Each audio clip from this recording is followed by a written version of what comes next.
अथ चित्तं समाधातुं न शक्नोषि मयि स्थिरम् अभ्यासयोगेन ततः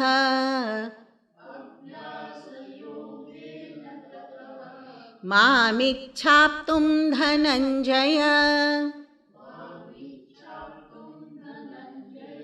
If you are unable to fix your mind steadily on me, then by the yoga of constant practice, you do seek to reach me, O Dhananjaya.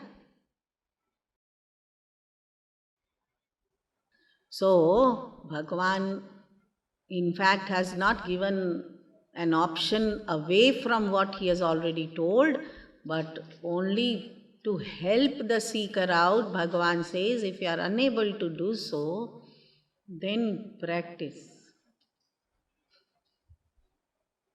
If instantly I am unable to fix my mind on the Supreme, then I have to practice how to do it. What is the practice of withdrawing the mind and focusing it on the divine?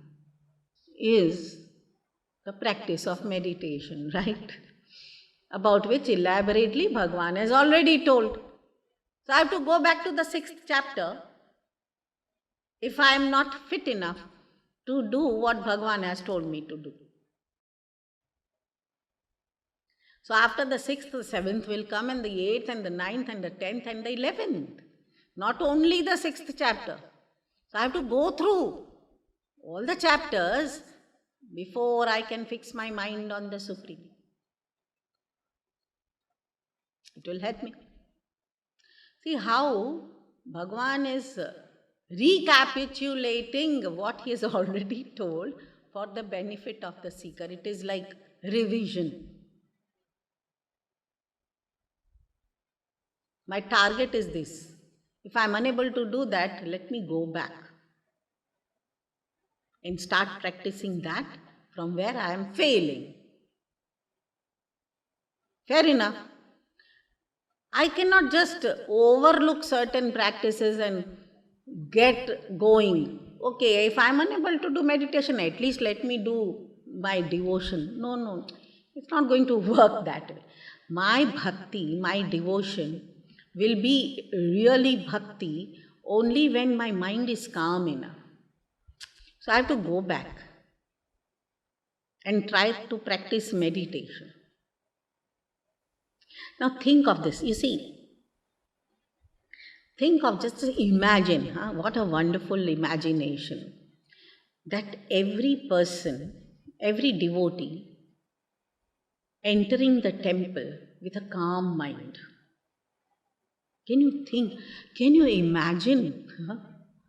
Because if every person reads the Bhagavad Gita, tries to understand what bhakti is, what Bhagavan Sri Krishna has explained about bhakti,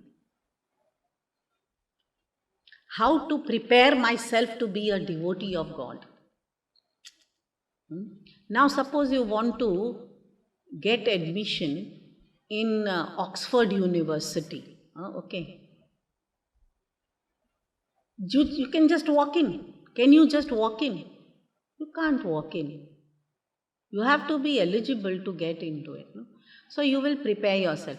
And don't you tell me that you didn't go to school, you didn't study anything, and one fine day you decided, you are illiterate and you decided, hey, I want to join Oxford University. That cannot happen. No? Here we are. Our scriptures have explained the qualities of a devotee expected. If I am a devotee, I must have these qualities. My mind should be quiet and calm. My intellect should be available to invest it into the Supreme Divinity. I must learn about Him, about whom I would like to be devoted. Towards whom I would like to be devoted. I must know. That urge has to be there. And that urge has to be inspired in the children. Children, you must know about God so that you will love God differently. And your love towards God will calm your mind, will enhance your intellectual ability, because of which you must love God. Why? Because that God is the divine in you. Suppose this kind of education is given. So the devotees are having all calm minds, and they are very disciplined and cultured. So there will be throngs. I mean, there won't be one or two devotees. On occasions there will be thousands, but are all disciplined, quiet, dedicated, devoted, single-pointed, taking the name of Lord, quietly entering the temples, not dirtying left and right. Spick and span temples. Everybody goes, offers the puja, worship, even abhishekam, and then quietly does pradakshina and comes out, mentally chanting different stotras, doing japa, helping each other. Some old person unable to climb up the stairs, some dirt here and there, picking up, cleaning it. Can you imagine? I mean, it's next to impossible now. Why? Lack of education. Abhyaas yoga. It is not yoga abhyasa. Yoga abhyasa is not told. Abhyasa yoga. I must unite with the practice, that I unfailingly do it. What practice? Practice of meditation. Diligently, regularly, sincerely. Practice of meditation, which will help me to calm my mind, which will help me to analyze my mind, will help me to harness my mind, will help me to channelize the thought, will help me to tranquilize the mind without tranquilizer. Will help me to sleep peacefully and cheerfully. That is Abhyaas yoga. The first thing we drop in shortage of time is this only, no? Eat I must. Dress up I must. Talk to my friends I must. Catch my commuting, whatever, I must. Job, on job. Acha, these school children again. No, she has to go to school. She can't miss school. Oh, she can't miss school one day also in 365 days or whatever days. Otherwise, she's got holiday. But she can miss her puja, she can miss her meditation, she can miss everything. But she can't miss the school. Very good. A disciplined life is a must. But she must not also miss these things then. Why am I so particular about school and not particular about other manners, conduct, behavior, habits, which will bring her or him some culture, devotion to God? Very important. So, if one is unable to withdraw the mind and keep it steady, then one must practice as previously instructed by God. Oh Dhananjaya, now Bhagavan calls Arjuna as Dhananjaya.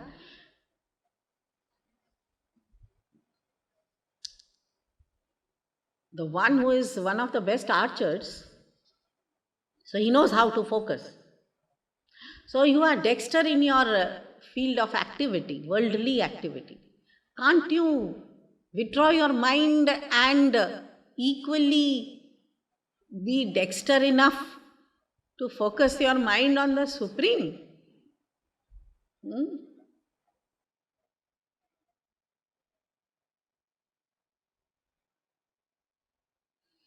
That shows one thing, that I can focus my mind quickly and in an integrated manner towards whatever is of my interest.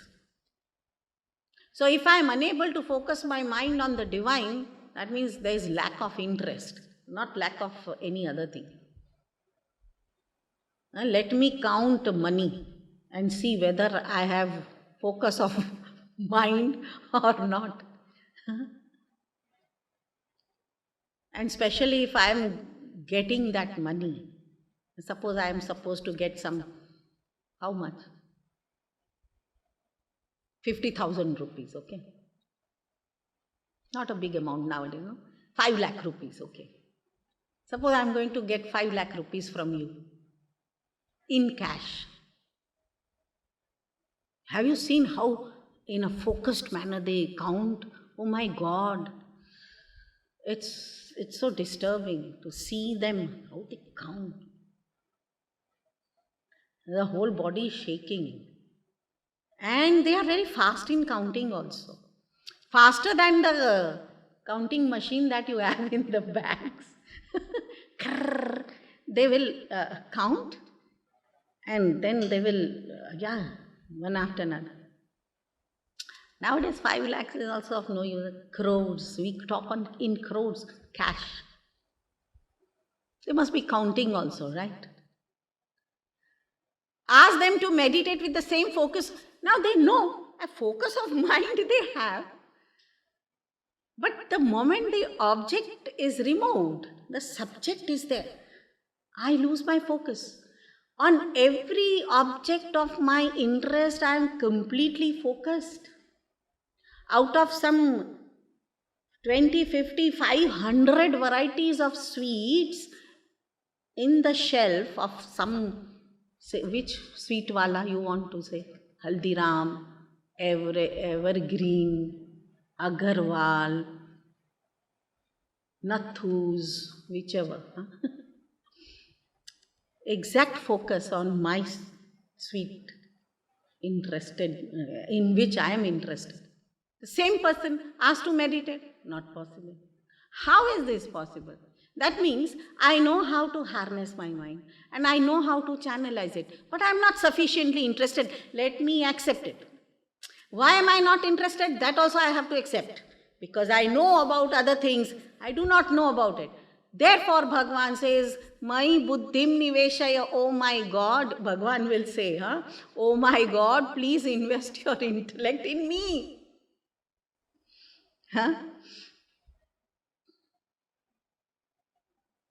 Practice. If you can do it about every other thing. Some people are extremely particular about medicines that they take. They will organize. There is a row of medicines nowadays on everybody's table. One after another.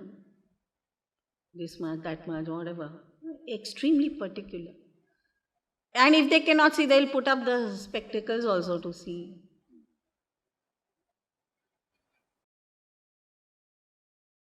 Then only.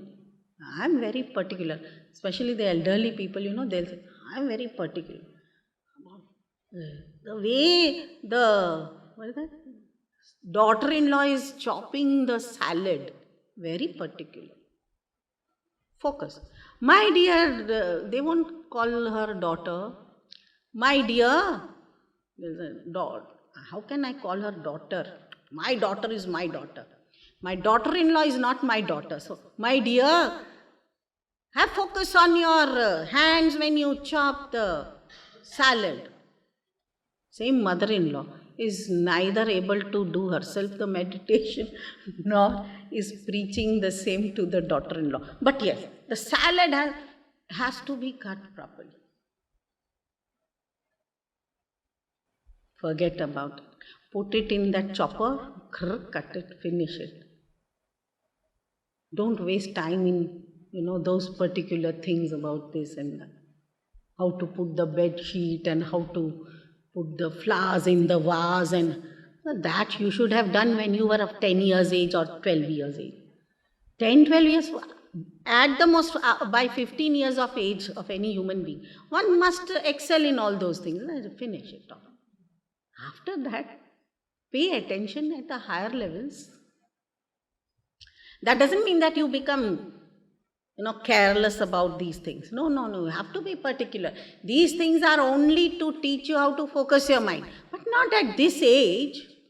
Not at the age of 25 and 30 and 35 and 40 or 60 for that matter. Long time back, it should have been done. Practice. So therefore, Dhananjaya, Bhagavan says, you are a good archer. You know how to focus your mind. Now, do it. Because you are interested in archery, because you have won so many battles, for you, this will be not difficult. If it is so, then very good. And if not, if you fail to practice also, we are so useless people. We can't even practice sincerely. We like it, and yet there is some procrastination, I should say. We don't pick it up quickly, so we keep delaying it. From next Sunday, I'll do it from next Sunday. Working days, I'm very busy. I'll try it on Sunday. That Sunday never arrives. So, that intensity is lost by then. So, Bhagavan knows about it.